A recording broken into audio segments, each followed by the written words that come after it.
नमस्कार. 2-3 दिवस पहिले तुम्ही बघितलं होतं की मी घरच्यासाठी गंगाफळ आणले होते. तर असं वाटलं की चला आज गंगाफळाची भाजी करूया. तर मी इथे गंगाफळ असं कट करत होते. तर हे तर घेतलं मी कट करायला, पण मला समजतच नव्हतं की याला कसं कट करू. तर मी ते एकदम असं कडक झालेलं होतं गंगाफळ, का माहीत काहून. पण मग मी चाकूच्या सहाय्याने याला असं कट करायला सुरुवात केली.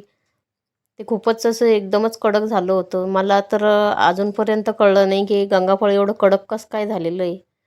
तुम्हाला माहीत असेल तर नक्कीच कमेंटमध्ये सांगा.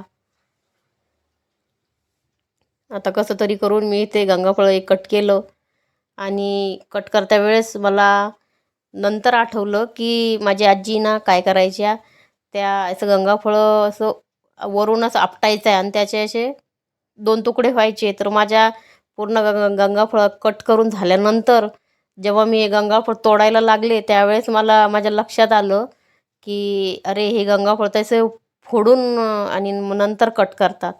आता हे बघा इथे आता इथे मला असं लक्षात आलं की अरे माझी आजी तर गंगाफळ असं कट करायची. कसं असतं हे बघा इथं. आणि कसं असतं आपल्या याच्यात जास्त गॅप होऊन जातो ना कोणत्याही कामात, तर आपल्याला लक्षात राहत नाही. पण आता लक्षात आलं की गंगाफळ कसं फोडायचं.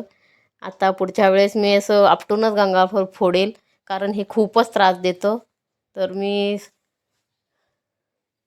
इथे पूर्ण असं गंगाफळ कट करून घेतलं आणि त्याचे मागचे जे शिलटे होते तर ते सुद्धा मी काढून घेतले, कारण ते खूपच असे कडक होते.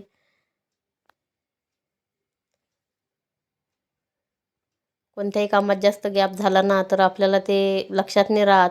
आता कसं असतं आपण एक तर विकत घेतो किंवा कोणीतरी आपल्याला फोडून गंगाफळ देतो, त्यामुळे आपल्याला लक्षातच नाही राहत की काही काही गोष्टी. हे मी याचे बारीक बारीक तुकडे करून घेतले गंगाफळचे आणि याची मस्त भाजी बनवली. तुम्हाला माझा व्हिडिओ आवडला असेल तर नक्कीच लाईक, शेअर आणि सबस्क्राईब करा. व्हिडिओ बघितल्याबद्दल तुमचे खूप खूप धन्यवाद.